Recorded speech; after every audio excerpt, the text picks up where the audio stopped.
Hi guys, today we're going to be looking at how to create a hybrid transaction analytics processor or HTAP. And this is a solution that Microsoft is providing with a combination of Cosmos DB and Synapse Analytics through Azure Synapse Link within the context of Cosmos DB. So the context of this is basically to get my data from my devices into something that I can use to store it for transactional purposes and analytics purposes in near real time.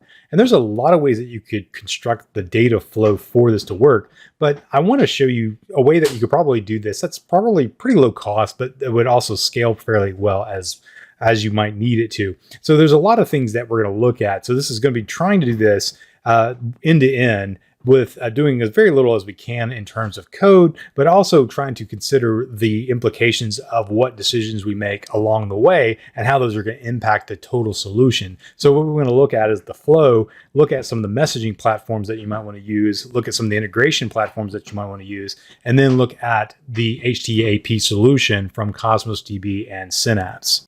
So this is the basic flow that we're going to be looking at today. I've got some devices that are already reporting data up to an IoT Hub. I don't want to show you how to integrate devices with an IoT Hub. My main concern is, what do I do with the data once it's on an IoT Hub?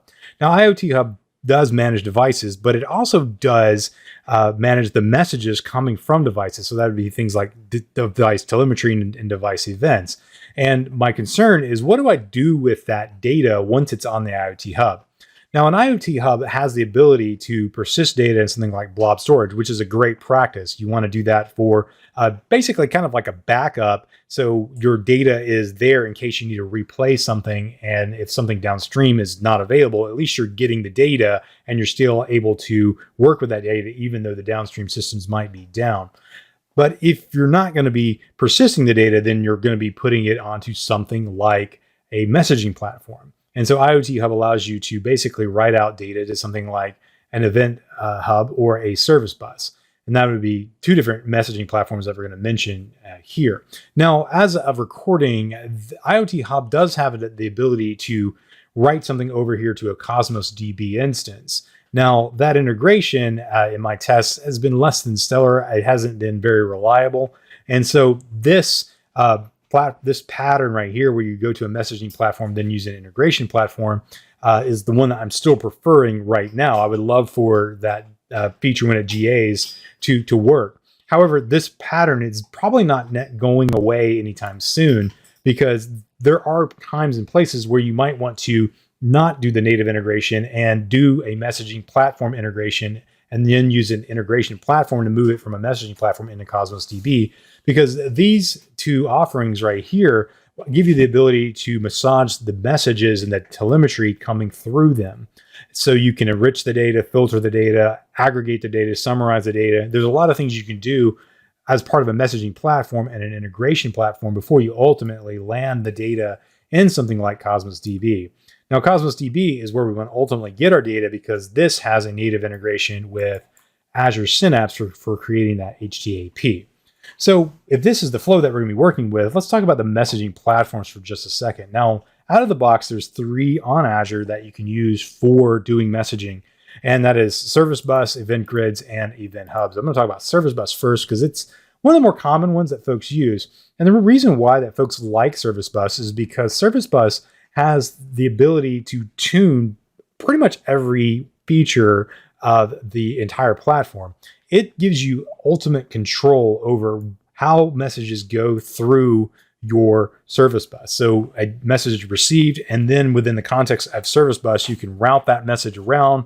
There's some basic data enrichments that you can do to it. There's some data filtering that you can do to it.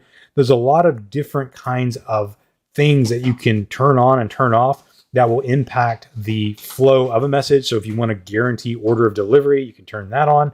If you want to have retry policies, you can do that. If you want to tune how long a message will live in a queue or a topic, you can do that. It's got dead lettering support. It's got a lot of features that make a very robust service bus, or rather messaging platform, that will make messaging and delivery something that you can tune to your heart's content.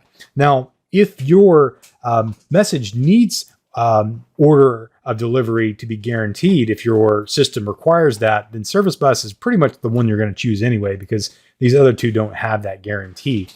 or if you want to have some level of routing that you have in the context of service bus, where you want to have a queue that sends data over to a topic that can then filter that or do some kind of aggregation on it within the context of a topic. That is some things that you can do with service bus, because it's got a rather robust messaging infrastructure, so you can build some rather robust message routing through service bus. And it also supports a lot of different kinds of protocols. So you can use HTTP as well as AMQP, which are designed for messaging, specifically for messaging. Now, the trade-off for using service bus is it tends to have lower throughput. The more stuff you turn on, the more it impacts its ability to process messaging. So it doesn't really have a guaranteed SLA on how many messages it will receive, because sometimes that largely depends on what you're doing with messaging. And so it tends to be lower than what you would end up with Event Grid and Event Hub, but that's just the trade-off whenever you turn on a lot of those features that will have better SLAs on your messages. But it's still a great platform, and it's still one that I've used quite a bit for various reasons. Now, I'm going to talk about Event Hub next, because Event Hub is kind of the opposite of a service bus. An Event Hub is basically a platform that's designed for volume of data. This is all about how much data you can cram through a routing system or a messaging platform. And so it's all about high throughput. So the messages tend to be small, and it really doesn't have a whole lot in terms of guaranteeing message order of delivery, and it doesn't have a lot of guarantees for how long messages will live on the platform. It's really there to land high volumes of messages and get them to their destination as quickly as possible. And if something goes wrong, it tends to, I don't want to say drop the message, but it doesn't necessarily take the message and keep it around for very long, because it doesn't want to basically back up queues and back up the throughput by keeping messages around. So it's basically there to get a message in, route it, and then get it out the other door, out the back door once things are on the platform. So this one doesn't have those kind of controls and guarantees that a service bus would give you, but the trade-off is that you get a high volumes of data. The time that you might want to use this for your messaging on something like IoT platforms is when you have something that is not high value data. It might be like telemetry data that you're reporting in on a steady cadence. So if I was basically building a device to track the weather, and one of the pieces of data that I'm sending in is the temperature.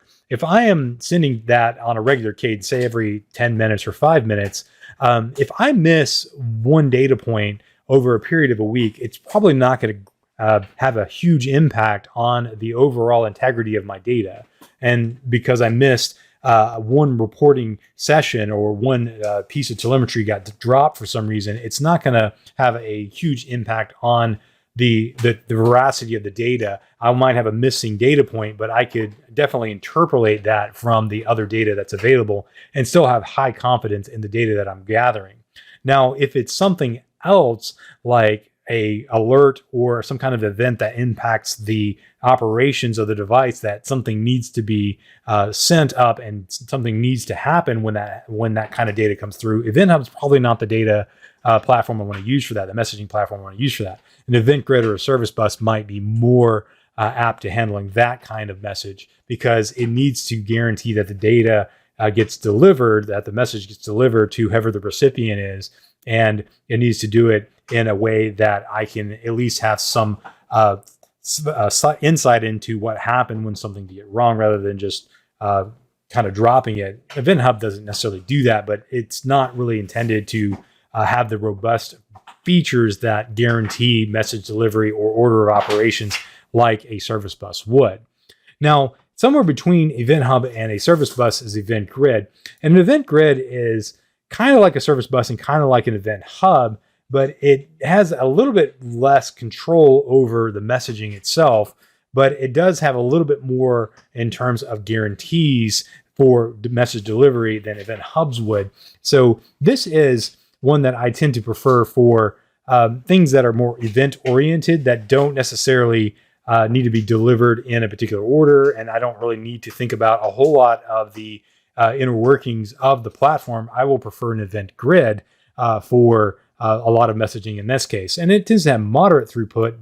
And it's the great thing about this one is its simplicity. And so it's basically set up the service, and once the service is set up, it just works without having to tune a lot of the kinds of things that you would tune with Service Bus, and even to some extent with Event Hubs. It's simple, it's easy to use, and it's got pretty good SLAs, and it does have some messaging delivery features that will at least ensure that the messages are going to be delivered at least once and things like that.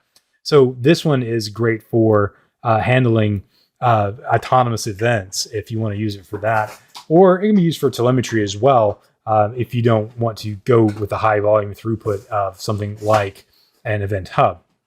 So all three of these have their place, and all three of these would work for the output for an IoT solution. These two have Service Bus and Event Hub have native integrations using IoT Hub routing.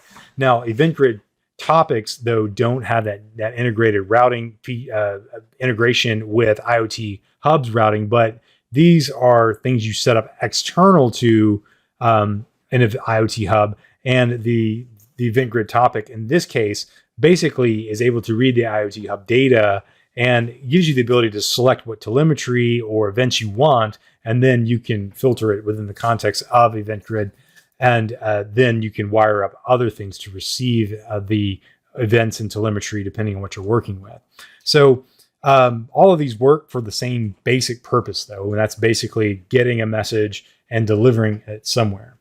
So let's talk about the next step, which is an integration platform. An integration platform is exactly what it says. It's a way to integrate different kinds of systems. So this is integrating some kind of message coming off of a message platform, so a telemetry or event message, into a database.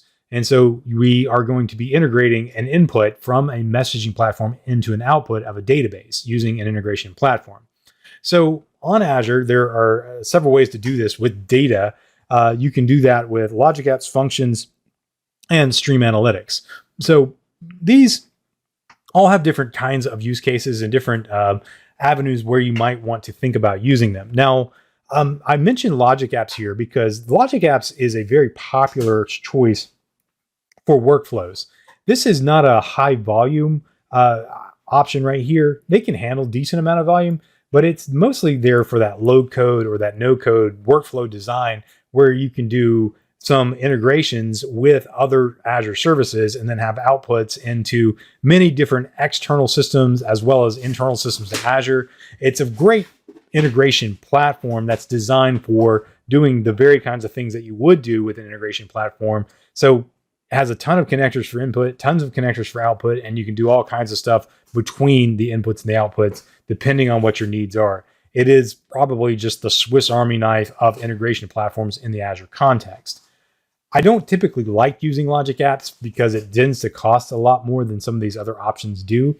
And it's not one that I will gravitate towards because I can write code. And so I tend to prefer something that's going to be low cost and something that's going to enable me to write code like functions, because I like to be able to code something up and put it on a function app, and it works exactly like I intended to. And I can usually write code faster than I can design something in a logic app too. That's a personal thing.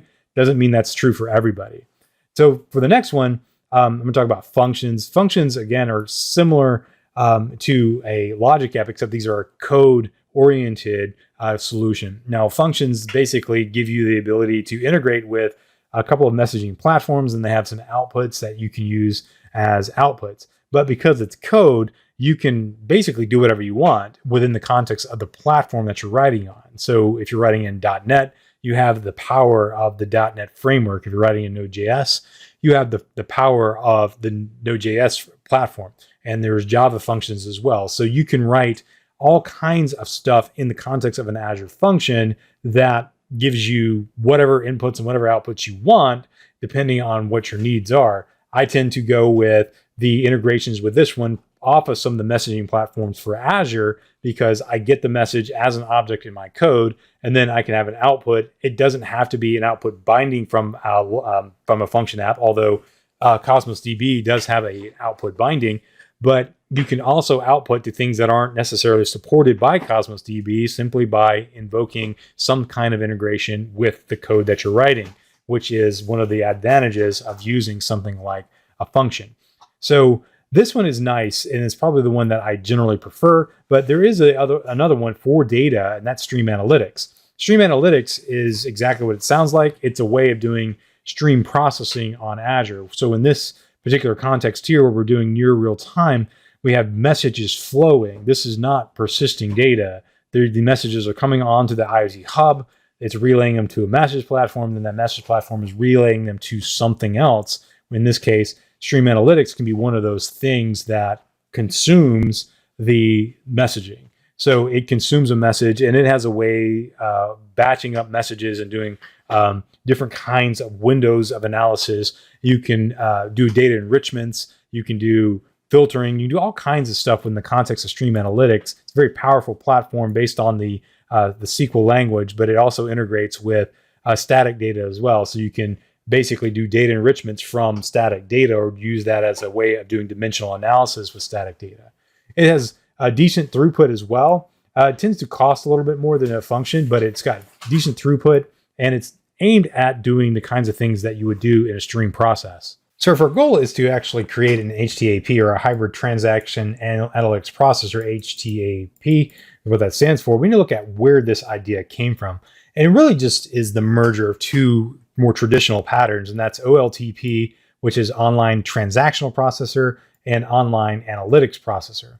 And online transaction processors, online analytics processors are very commonly used terms for different kinds of data storage technologies around databases. So OLTP is more your traditional databases. It's basically transaction-oriented data processing. So this is for things like SQL Server or Cosmos DB, where everything is entity focused. So we'll create a database and have database table. And in that context of that database table, we'll have rows. And the row is the entity that we're most concerned with in an OLTP. Or if you're in a document database like you would have with the SQL API in Cosmos DB, then you have a database with a container. In that container, then you would have documents. And that's the entity that you're going to be working with.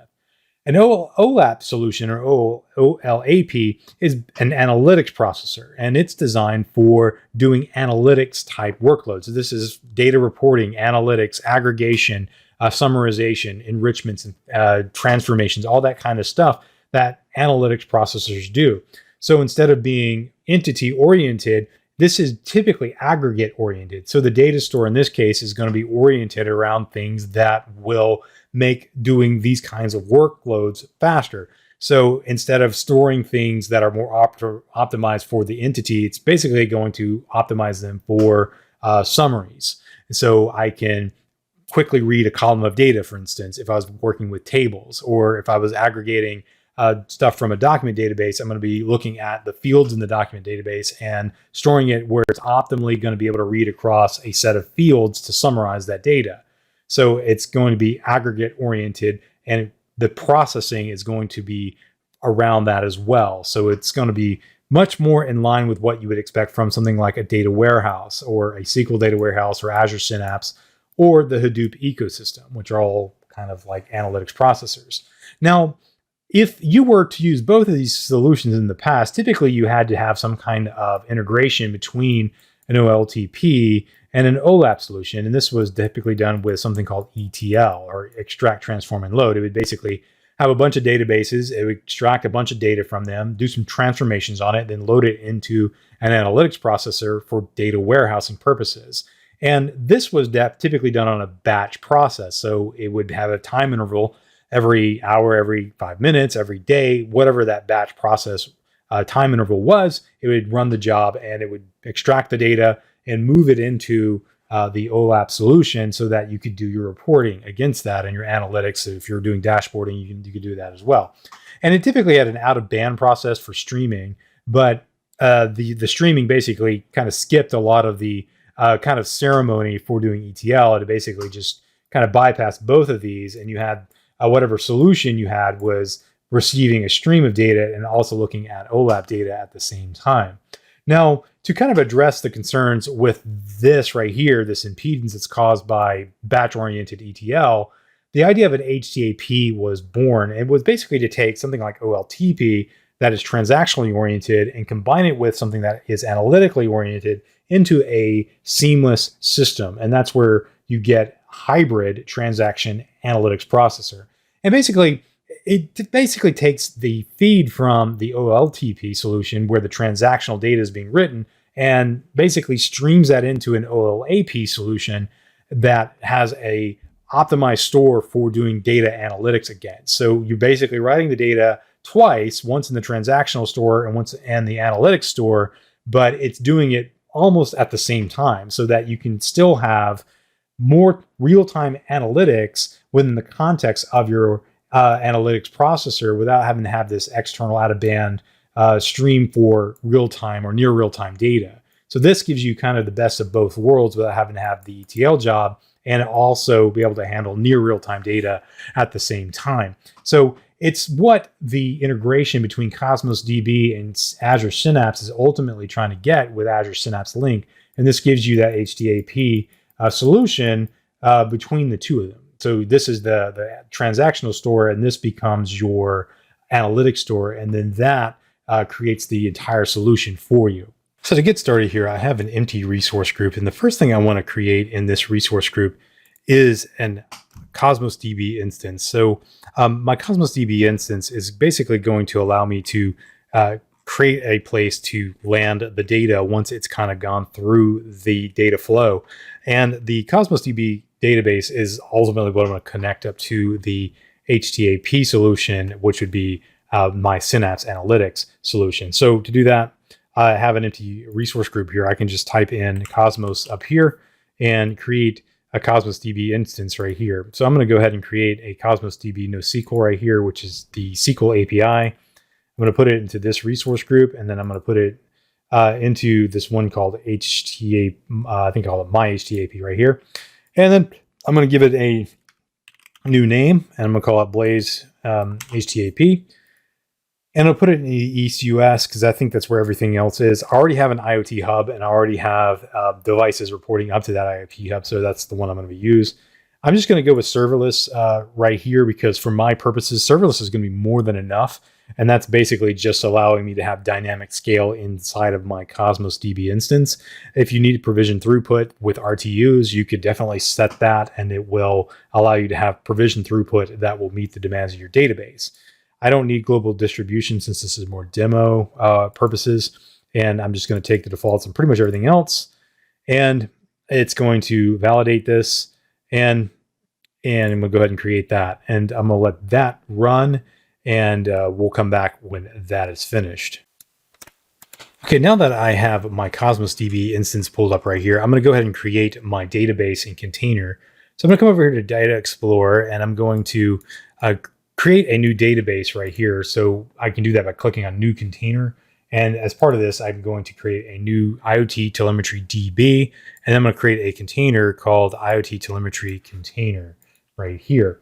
And I can choose ID for the partition key, which will just give me a randomly generated GUID, which will evenly distribute the data. For this purposes, it's probably fine. For production-oriented workload, I'd want to think about that partition key. But doing this will get me my Cosmos DB instance created. Now that that's been created, I can come back up here to search, and I'm going to create my function app now.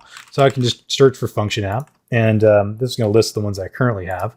I'm going to create a new one right here. I'm going to choose the same subscription, the same resource group that I've been working with, my HTAP, and I'm going to call it my HTAP function or something like that. I mean, you can name it whatever you want. That's just for the URL.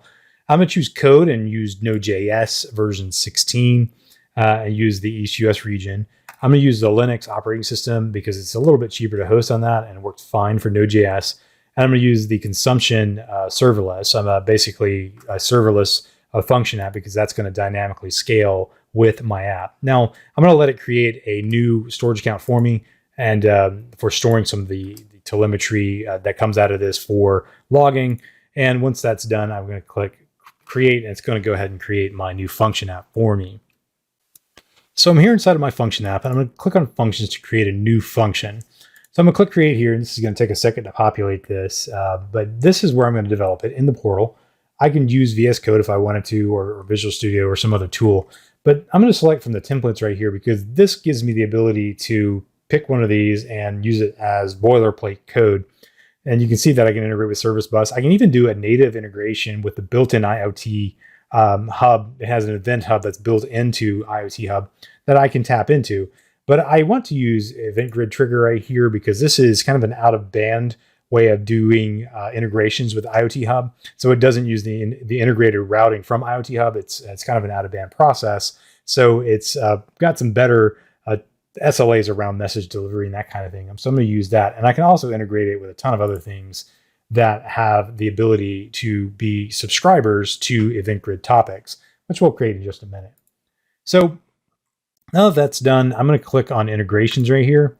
And the integration screen takes a few seconds to pop up. Now I've got my trigger right here. My output is just going to be the output for this particular function right here, which in this case, I want it to be Cosmos DB. But again, I can put it back on an Event Hub or a Service Bus.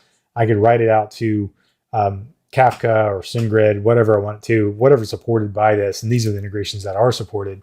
But I'm going to use Cosmos DB right here. And I'm going to use basically use the HTAP connection right here. And it's going to use, I already have one that's been configured for this. So I'm going to use that one. And then the output document is just basically the variable name inside of my code. And then for the database and the actual container, I need to use the same name that I used when I created my Cosmos DB instance. So I'm going to use this for my database name and this for my container name right here. I think I got an extra space in there. The parameter must, oh, that's the wrong one. This is for container right here, and then I need my database to be in the right field for database right there. So that will then create the output binding. So now that my output binding is there and my input binding is there, I can go back over here to code and test.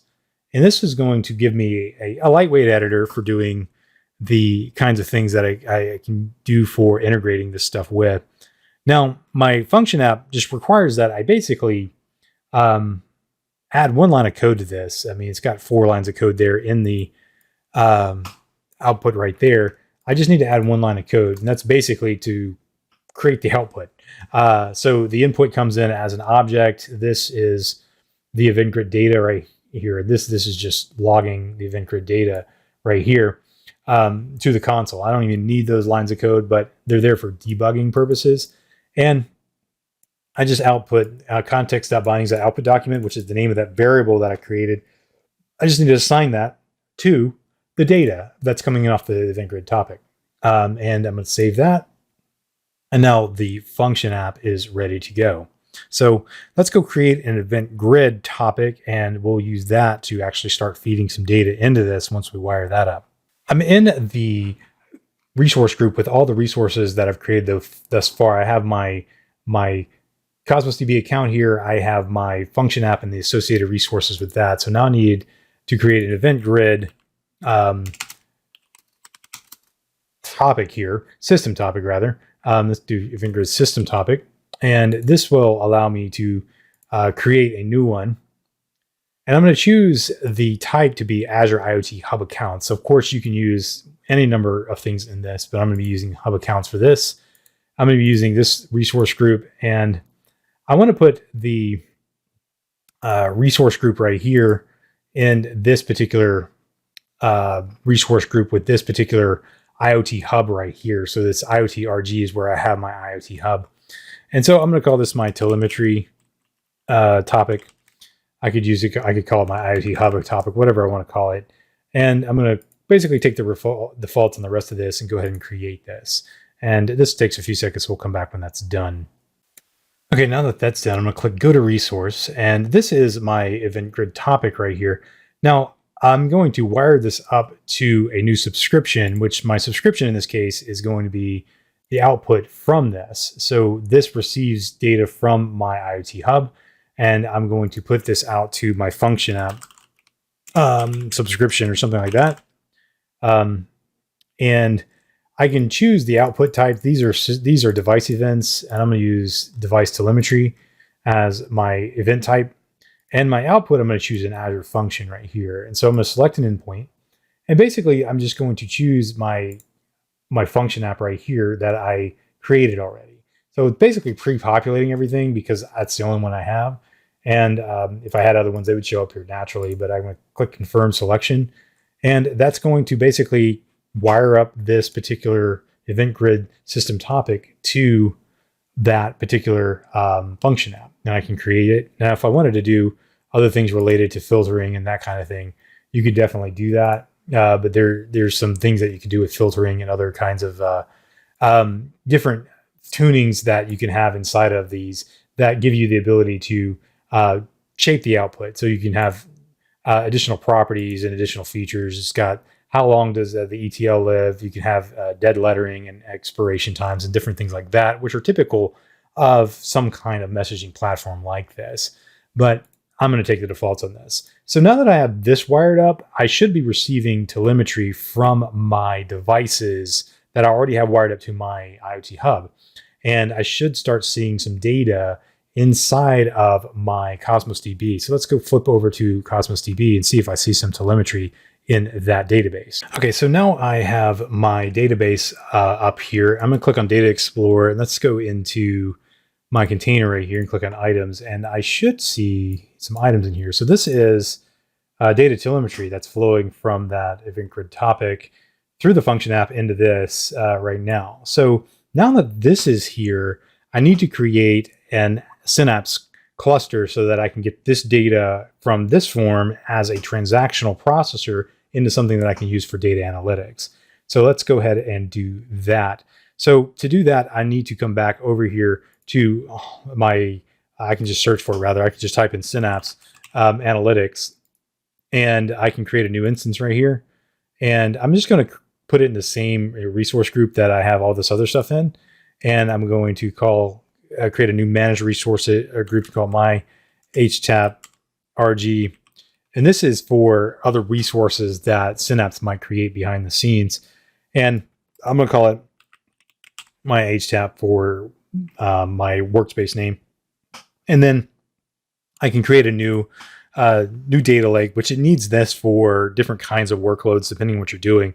It doesn't cost anything to just have it out there if you're not using it. So I'm going to call it Blaze DL1 or something like that. You can just name it whatever you need to. And file system name, I'm going to call it Blaze DL1-FS for the file system, and review and create this particular Synapse workspace.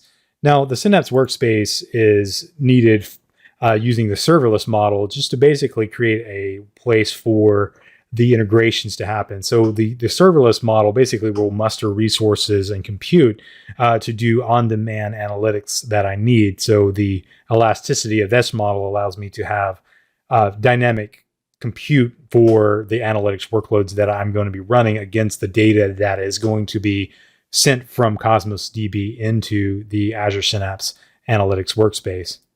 So while that's doing its thing, I'm going to go ahead and click over here to a new tab, and I'm going to pull up my Cosmos DB database and go ahead and enable Synapse Link on my database. So I basically can just come over here to my database that I created a minute ago, and I'm going to click on Azure Synapse Link right here. And with this, I'm going to click enable, and that's just going to turn the feature on. And then once the feature is enabled, I'll be able to select my database and my container that I want to use for Synapse Link. Okay, so the enabling of that finished. It takes a few minutes for it to complete. I'm going to select both of these right here. So basically, if you click the database, it'll select all the containers. You can select individual containers if you want. And then you click on Enable Synapse Link for your containers. And what that's basically doing is doing a data conversion where all the data is being stored in another way to support the more analytics processes that Synapse Analytics is going to be able to leverage to make the querying of data in that context work better. But it doesn't necessarily kill the original data, which is more transactionally oriented. So after that process completes, you'll see this right here. Azure Synapse Link has already been enabled on this after you refresh it a few times. Then you click Next, and then you select the workspace you want to work with. So you just basically pick the one that you created, and I'm going to be choosing the various things that I created already, and I'm going to be using this database. So I'm using this workspace, my HTAP, against that database, and click next. And once that's done, I can go to the linked service right here and create linked service, and that's going to take a few seconds to do. And once that's done, we should be able to go to launch the workspace. Okay, let's launch our workspace, and this is going to launch Azure Synapse Analytics. And this is where we can actually do analytics type queries on this database. So you see that I have the data lake right there. That's just what the default thing it creates. And if I expand this, you should see the Azure Cosmos DB, and there is our container. So what we want to do here is create a secret inside of this that will give us access to this. And if you go to select top 100 rows, it gives you the code for doing this. So I'm going to delete this code right here. And I'm basically just going to edit what this is going to give me right here. It's just a credential that I'm going to create here. And so to do this, I just need to get the key from my database. So you can go over here to your keys, and you want to grab one of these keys right here. And I'm going to edit this guy so that it is in line with what we need. So basically single quotes for all of this stuff. And then after I have all that, I should be able to simply run this command, and it will create the secret. So that secret created successfully. This is the name of the secret, which I'll need in just a second. Now, once I've created that secret, now I can use that inside of my queries to reference things. So the query that I need to reference is going to be a little bit more in depth than what I can just type in here. So I'm going to go and copy and paste this from a text file in this and edit just a little bit. So let's get the query here. So I'm going to copy and paste this from a text file off screen here. So this is the query that I want to use for this. Now this is a query that's specific to the data that I've been basically putting into my Cosmos DB by way of that data pipeline that we built. And this is basically just summarizing the CPU temperature for my IoT device, or rather the CPU load for my IoT devices for a given amount of time. And I think this is set up on an hour with that amount of time. So if I wanted to change that to a minute or 5-minute intervals, I could do that. So to basically edit this, I just need to get it pointed to the appropriate database, and then also use the correct credential. And for this credential, I'm going to be using this credential right here, server credential. And then the connection is going to be using the account name and the database name, which is where I'm going to be using that from my Cosmos DB instance right here.